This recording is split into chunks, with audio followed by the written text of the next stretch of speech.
Good evening, respected special guest of honor, Dr. Manoj, my friends, Dr. Ansu, Dr. Sabin, Dr. Manoj, Dr. Ramkrishnan, Dr. Jayadevan, and Dr. Gopinathan, senior doctors, colleagues, friends, and family, pharma friends and friends from the media and hospitality. I wish to thank Dr. Sabin and Dr. Ansu for the honor of standing here before you. Kollam is very close to me. I am a product of Kollam SM College. I did my pre-degree here, as did Dr. Ansu and a few others. So it's always a pleasure to come back and spend my childhood visiting my grandfather, who was a government leader near Kacheri Ward, Kollam. While driving down from Kochi, I took leave today for this beautiful occasion. I was talking with my wife and I said, I've not been to an Orthopedic Association's inauguration meeting, but the inauguration meetings that I have been to, there could be 10 or 15 people. So don't be disappointed if you don't see many people. So standing here before a full audience, I think I take back my words, and Orthopedic Association, Kerala Orthopedic Association is special, I can say full audience. A round of applause for ourselves. This is absolutely fantastic. I think you guys absolutely rock. I've never seen an inauguration meeting with people because we've just finished our national IGA conference in Hyatt, and I know how many people came to the inauguration. I was listening to Dr. Sabin's talk about technology and how we have a fantastic academic feast planned here. We've already done the same, and I went through the topics. When my brother was visiting from the United States, he talked to us about a car called the Tesla car. The Tesla. All of us are aware of the Tesla car. Sitting here, I was just reminded of my brother's conversation. Thought I'll mention it here. We've heard of Elon Musk, and Elon Musk was CEO of Tesla cars. It seems that Tesla cars can drive themselves. I don't know if they can drive in India, but they definitely can drive in the United States. What is interesting from what my brother said was the cars have the ability to learn from what is in front of the car and behind the car. So every mile that the car runs, the car learns. So the next day the car is smarter than on day one. And it's not just that. All the Tesla cars, they upload this knowledge onto a cloud, and that knowledge gets shared by other Tesla cars. So imagine a fleet of cars that are getting smarter every day. And just listening to Dr. Sabin's talk, with all the academic programs planned here, we are able, sitting here, to learn from the collective experience of a lot of our colleagues all around the world, published papers, panel discussions, experts, veterans talking about their cases, new consultants talking about their new experiences. I think we are all like Tesla cars. We are just learning, we are continuously learning. I think there's no other fraternity apart from modern medicine that is able to do this consistently. How many weekends have we spent doing this? And who else is benefiting but our patients? I'm very happy also to note that orthopedics has started preventive work, and some of you might be aware of some of the activities that have been done in my end of the world. That is, I was the secretary of the Indian Medical Association Cochin chapter in a few years ago, and for 2 years. And we've taken the prevention of road accidents as one of our main themes. In fact, it was the theme for my 2 years as the secretary. The theme was not to build better roads or flyovers, it was not to enforce laws, it was not to enforce speed limits. It was to improve road culture. It was to improve road behavior and to make people understand the physics and the biology behind their behaviors. We see people not wearing a helmet because of silly reasons. And if we ask them to wear a helmet, they believe it is a tool to prevent being fined by the police. They do not believe that the helmet will protect their head. And those who do wear a helmet are not aware of the physics formula, that is, pressure equals force by surface area. They are not aware of how much deceleration injury means. All that is basic physics, which I believe we were taught in high school. So these were some of the missions that we took up. We went out into schools, colleges, industries, other establishments, Rotary clubs, community gatherings. We did dozens of talks, TV talks, radio shows, etc. And there has been a change. There has been a decline in the number of trauma, even though the increasing vehicle population is still creating a problem. Over 4,200 people die on our roads in Kerala every year. And 9 out of 10 of these will have a human error, a human element in it. As much as we blame fate, there is human element, and that human element stems from ignorance and copying wrong behavior from your colleague. So I think as doctors and especially as orthopedicians, I think we should take this movement forward, and with every patient interaction we can give them a little bit of preventive advice. And again, I congratulate Dr. Sabin for his safety walk. He championed safe walking. Is that correct, Sabin? Safe walking. And again, pedestrian safety is a big concern. And if you do a root cause analysis of road accidents that happen, most accidents happen because the person is hurrying. So I'm sure all of you are familiar with the concept root cause analysis, or RCA. I'll give you an example of RCA. Let's say a child is failing in a class.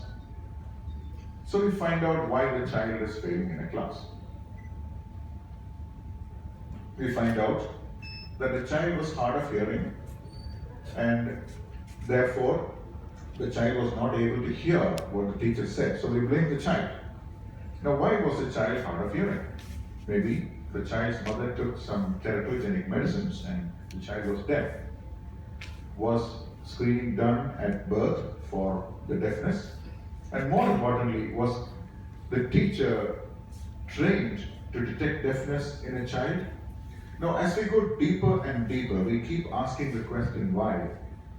We go far away from the failure, but we unearth new situations. Is the teacher training adequate to teach people who are hard of hearing? And so on. This is an example of root cause analysis. So if we do a root cause analysis of the accidents that happen on Indian roads, faulty time management is one of the major root causes. If you ask anyone who is hurrying on the road, he'll say, you know, I got out late, I'm trying to make up time on the road. Now, why would you do that? Why would you make up time on the road? You got 1,440 minutes in a day, 24 hours. Why would you rush to the road to save 3 minutes or even 10 minutes? So those are fundamental teachings that we have to impart on society. And unless we repeatedly talk about these matters, society will forget. Talking of time management, the principles of which I learned from many people all around the world. I had the opportunity to live in the United States for 10 years and the UK for 3. And in India for so many years, I've learned these skills from many people. One of the principles I learned from master trainer Adarsh Kumar Nair was the human body is only designed to walk or run at speeds of around 5 to 6 kilometers an hour. So our body is only equipped to take a hit at that speed. If you can fall at that speed, chances are you'll survive. A cheetah, on the other hand, can run at 35 kilometers an hour. The cheetah's bone structure or the limb structure is able to absorb the fall. A bird can fly much faster, and so on. So our bodies are different. Human beings, with modern technology, we transport ourselves so fast, especially on the super bikes, they can travel at 150 kilometers an hour. The human body is not meant to be transported at such speeds, so we don't have the protection mechanisms. And that, I believe, must be the way we educate our patients. We must teach them that there are limitations for the human body. Therefore, back to the time management. Faulty time management is not a problem with our patients. We also have fallen victims to faulty time management. Many of us work long hours, especially in orthopedics, we work long hours in theaters. We work through the night. We work weekends. So we need to manage the remainder of our time quite well. And how do we achieve that? One of the things, again, I learned from my US experience is that when you visit an attorney in the US, if you go to a lawyer in the United States, you know what they do? They'll keep a timer on the table, and then as soon as you sit down, they'll say, look, doctor, I'm going to start this timer now, and my rates are $200 an hour, just for information. So the person hits the timer, and then you can say whatever you want, and the lawyer will give you his or her advice.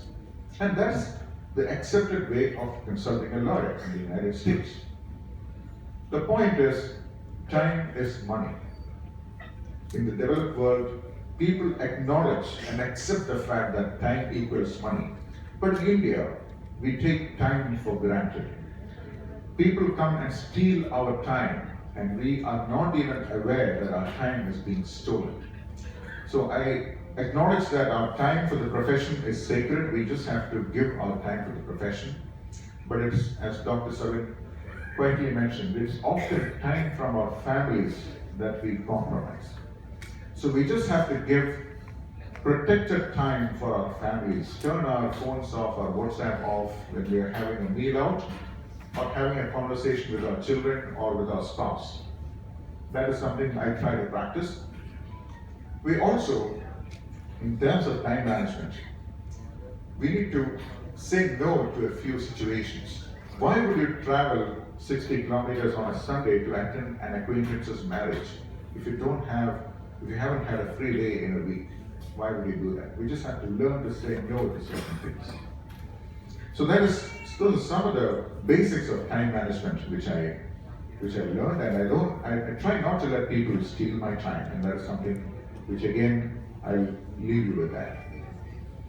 Another person I learned from is my Italian-American gastro colleague, Mario Ricci.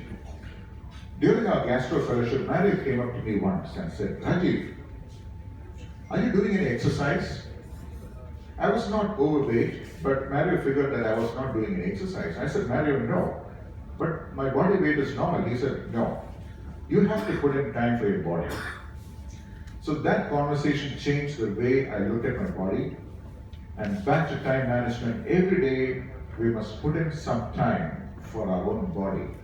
And that, what I mean, is exercise. Even today morning, I put in my half an hour of walking before coming here. So I have every right to stand here and say that. So back to time management, out of the 24-hour cycle, a half an hour goes to our own body for our maintenance. A protected time must be given to our families, because our social network is like the mobile phone's network. The moment the tower is down, our network goes away, and only our family will remain. And it's important that we acknowledge that and give them due respect and time for their families. And to conclude, I will also say that I'm proud to be part of modern medicine, because we are standing here on the shoulders of giants We have such senior faculty here who have all received eminent service awards and medals. And we have our ancestors, we have people who've been working in this profession for so many years, the knowledge of whom have made us who we are.